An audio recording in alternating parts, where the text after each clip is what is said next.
What if the smartest growth move this year is to stop growing long enough to check the foundation? Because if every new dollar just feeds the overhead machine, the second story may look impressive right before the whole thing starts cracking. Today, we're talking about why the smartest growth move may be knowing when to pause. This is the Contractor Success Forum. I'm Wade Carpenter with Carpenter and CPAs, alongside Stephen Brown with Daniel Whitley, Bonding and Insurance. And Stephen, is bigger actually better in construction? Sometimes it's a wonderful thing. Sometimes it's not. I think the key is your comment about when to pause, because we're naturally going to say, in our experience as a construction CPA and as a bonding agent, we've seen a lot of our customers just go into full growth mode without really considering the consequences of, or maybe not consequences, but side effects would be a better way to describe it. This is a great topic, Wade. Not every job is a good one. How do you know when to pause? Whether it's a single job or what, I've had some contractors, one in particular I was discussing last week, and to their credit, they understood that their electrical contractor, they've gotten in with some great GCs and they want to keep feeding them as much work as they can do, but they don't have their company healthy. They have ways of funding their projects, but it's a lot of stuff upside down. And the point that I was making to them is, let's get your company healthy. And then he's in his 30s. He's got a long career ahead of him. The false promise of more revenue equals more profit. My life is bigger, better, and all that stuff. Just cutting to the chase. Sometimes the bigger leads to more debt. And I've seen it where there's nothing left. They were better off being at a smaller revenue level and they were making more profit. You see that? Yeah, all the time. And it's tough. You don't want to be negative with your clients. You want to be upbeat and positive. But if their mindset is not to make the health of their company a priority, especially if it's driven by ego or someone else talking you into doing it, I've seen more bond claims because somebody else that a certain contractor made money with in the past is pushing them out of their comfort range and telling them, we're going to help you grow bigger and faster than you've ever grown before. Just stick with us. This relationship's going to make things happen. That's not who you want to hitch your wagon to. You want to hitch your wagon to consistent sources of providing you income and revenues in the range and capacity that you're used to performing and making profits. Yeah, I think it's more of a false promise of more revenue equals more bottom line. And they're trained to chase this top line, bigger job, more backlog. And when you run through a drought, you probably want to fill up that pipeline as much as you can. We did an episode a few weeks back that was talking about when to say no on some projects. Remember that one? Maybe this is the time to say what revenue level produces the best mix of profit? Who pays fastest? What are the cash flow implications? Because I'm still vividly from back in 2010, rating contractor, $20 million job, grew themselves right out of business. And other people didn't have work. And they bid this thing way too low. It's like, hey, we're just going to push it on up. And it was their downfall. So it's just one of those things that I've seen multiple times over my career. What I'm preaching is smart growth, right? Sure. What makes a large company that does large projects profitable? What makes them stay in business? Why are they a large contractor? They have perfected the art of running their business and managing their risk and the profit, the cash flow. They've got a healthy company before they started going after that. When you mentioned this idea for the podcast, I couldn't help Wade with just my mind spinning of different scenarios that make a logically minded contractor want to go after stuff that just doesn't make sense. There's always certain situations involved. It's going to solve my problems. I owe it to them. They're going to quit feeding me work if I don't take this on. Well, really? Are they going to pay for your losses if you lose money? Seriously, that's not the kind of relationship that you have to stay in business. It's just not. You might say, Stephen, you don't know what you're talking about. You're not a contractor. Yeah, that's true. But never take a project that doesn't make sense and sign that contract to perform it unless you're totally comfortable with it and it makes sense for your business. Yeah, I mean, I think it'd be helpful maybe to talk about why growth actually breaks the math because you got a retail store, you sell clothing or whatever it is, and you got 30% markup. And your company, people come in and buy it, and so obviously, if you are still keeping that markup at 30% or whatever, that grows because they're paying you as you go. Versus a contractor, yeah, you got more, but you got to think about you got more receivables that are sitting out there. And if you double your revenue, your receivables tend to double, which means more money is sitting out there that is not in your pocket. That's why we run into all these cash flow problems. We talk about it in my book. And that's where the overhead tends to grow really fast. Just thinking about all these different episodes, we talked about the different levels when we grow and when we hit in some of those things. And we can talk about that in a minute. But this is where sometimes the growth breaks the math. And the math for a retail store is not the same math for a contractor. Wade, this is exactly where this podcast needs to go. The nuts and bolts of what happens when you grow. What does that look like? I loved your comment about the overhead. It's growing, whether you recognize it or not. It's growing and it's changing things. And it's affecting not only this job, but the future of your company. These are all things you kind of need to consider. Like any risk, it's something you can manage. Yeah, and you should be able to manage, but as we talked about in my book in that episode years back or 6 months back, I don't remember when we did it, but we talked about the different levels. And it is very common as your revenue grows, your overhead's got to grow at a higher rate. You got more people, you got more trucks, you got more office space, whatever it is. If that rate of growth on your overhead is growing faster than your revenue, that's another hidden thing that's so that's why I love the profit first, putting at least some cash parameters around it so you have some kind of clue as to it. I almost want to call it like this ugly middle where we get to a certain level and we're doing okay, but now let's go chase some more. We jump to the next level, this ugly middle. And too big, we start running lean. The owner is still stuck in every major decision. You got more people, more equipment, more debt. And it's a cycle that sometimes you need to be able to think about that. I've also talked about the sustainable growth rate. Getting out of this ugly middle, sometimes you have to pare that down a little bit to get where you want to go instead of running right through it. Yeah. Now that's a great point. You talk about overhead. You talk about the payroll coming up and the stress that comes with servicing the extra human resources. You talk about the stresses to your whole system as whatever you're going through is incrementally increased. Whether it's good or bad, Wade, how can you tell and how can you manage and communicate to your estimators and everything else when you're bidding on something that's going to cause your revenue to increase? Double it? Triple it? What are you seeing there? I don't know if it's a rule of thumb or anything like that, because I think it's a case by case basis. But are you hitting your bonding capacity? Or maybe you could do some more jobs, but should you do more jobs? If you've grown 1 million or 2 million this year or whatever the number is, are you able to take a paycheck home? Is it a problem of could you get more bonding capacity or are they telling you to slow down? So there's a lot of things that go into it, but approved to grow from maybe your bonding capacity versus prepared to grow, that's two very different things. It used to be the sign of arriving is to have your company's name and sign out in front of a magnificent project. It just shows off your whole company, your capability, everything. And then now almost because everything's so litigious, it's like the contractor's afraid to put their name on the job site because they might get sued. It's the same from a financial situation. What drives you to want to grow your business is more profit, not more sales. More profit, maybe a consistent stream of profit, maybe taking a chance on something that really makes sense. And then bringing, for example, your accountant and your surety team in to say, this is how we've been positioning ourselves to do this properly. And then letting those key board of directors, your CPA, your banker, your attorney, your bonding company, your bonding agent, come in and bounce that all off of them. What do you think? And then if everybody's on board, maybe you're ready to go. I don't know.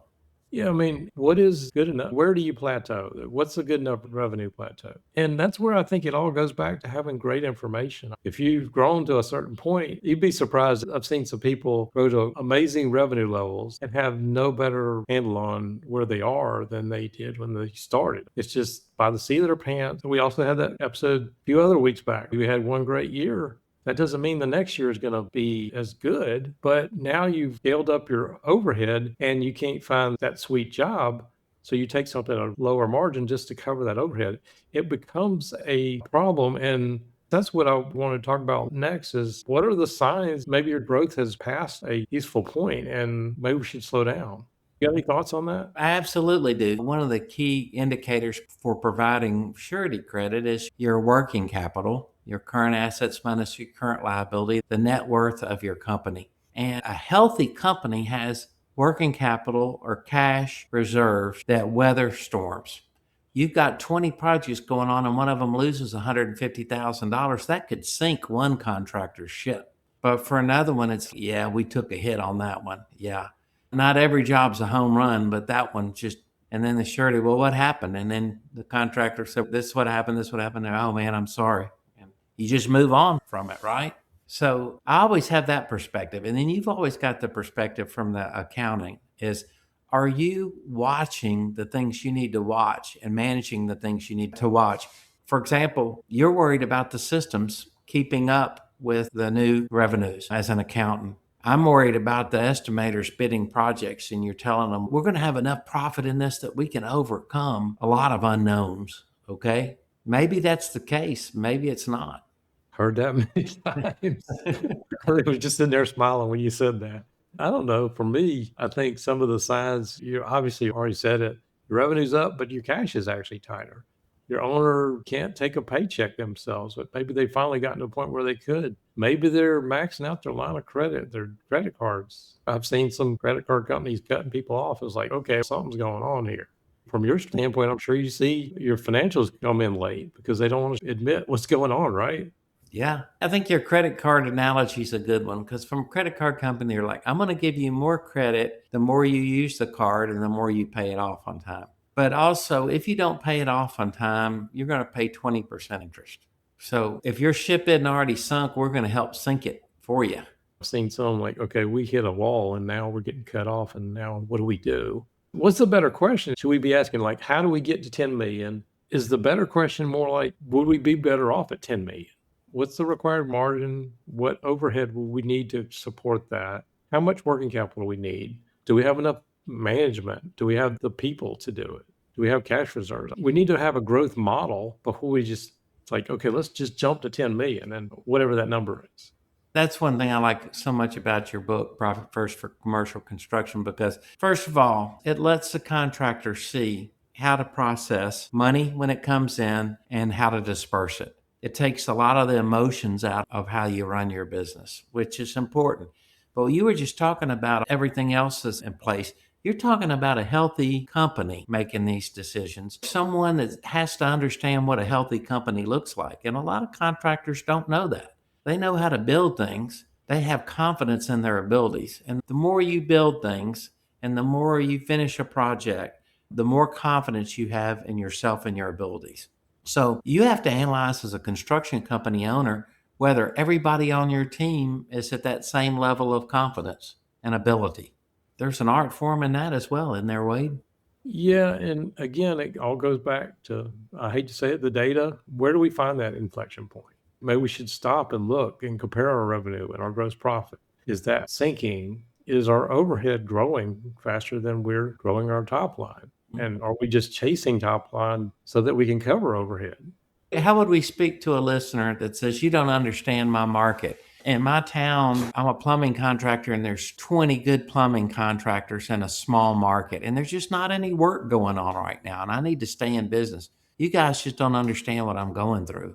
What would you say to them? I can point to so many failures, whether they believe me or not. But I do remember one probably about 15 years ago. They realized that, okay, we're not making money. And so they actually cut their crew and cut their overhead and chased specific jobs. They were not, because they were bidding so many jobs, and like 8 to 10% of the jobs they bid were actually winning. And so they pulled back on a lot of that, whether somebody would believe me or not, but they made more money getting small again. What they did is went back and looked at where they were and looked at their history, just like a 5-year average, year over year. And we looked at that overhead, that point where the overhead jumped faster than that gross profit. And to them, they're like, okay, that was a huge wake up call. And I'm not saying that's what you should do, but it's something to think about. If you're not making money, if you're bidding and winning 8% of your bids, that's a lot of work. Maybe you should chase the work you want to chase and what you can make money at. The point is finding that model. What does that revenue look like? What does it need to look like so that we can take home a good paycheck, cover our taxes, cover all that stuff, get a great bonding relationship going, hire and, get the company you always wanted. That's a great point, Wade. I come back to my book all the time, but these things the Profit First exposes when you're seeing this overhead jump, is all of a sudden your overhead, your OPEX expenses, is it getting stronger or are you starving that? You're having to come out of pocket more. Those are the things that actually resonate with people rather than, okay, we're just too busy. We don't have time to look at the numbers. We don't know how to look at the numbers. The revenue's draining the buckets and the company is not scaling up. Yeah, that's a great point. And it's why you wrote the book, Wade. It's why you embraced it all those years ago. It makes so much sense to me. It's so frustrating for our listeners to listen to us and go, these guys, they don't know my situation. They don't know what I'm going through. Talk about it. There's always a way to figure something out. And one thing I loved about your book is it starts off in the premise. Folks, if you hadn't gotten this book, get one on Amazon and read it. It's a story and it starts off bad and it's got a happy ending. I don't know what else you could want for, and not only a book to read, but also something that would just change your mind. It's not a business book that's going to put you to sleep. It's a story. And just like the best way to market yourself and your abilities is through a story, it's the same in your line of work. You guys don't know what it's like. Let's talk about it. What are you going through? What are your stresses? And what makes sense? There's so many moving parts that we could help you with. That's all we want to do. We want to help you understand why sometimes just increasing your revenues is not the key to profit and to accomplishing the goals that you have for your company.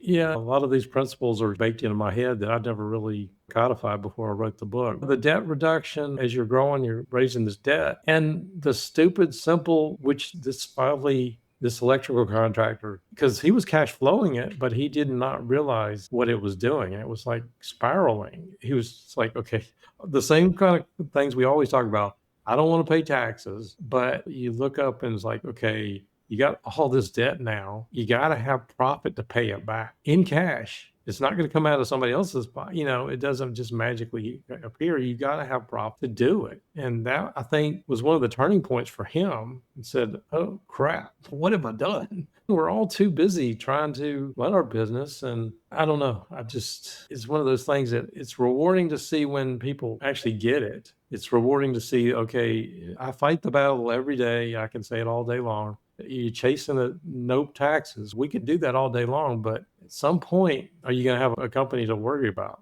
Are you going to have anything to retire on? Great point. Listeners, I don't know how well of a job we did explaining these concepts, but we're passionate about it. We're passionate about understanding these elements and how they affect your cash flow, your profit, your sanity, your stress, all of these things. It's tough being a contractor.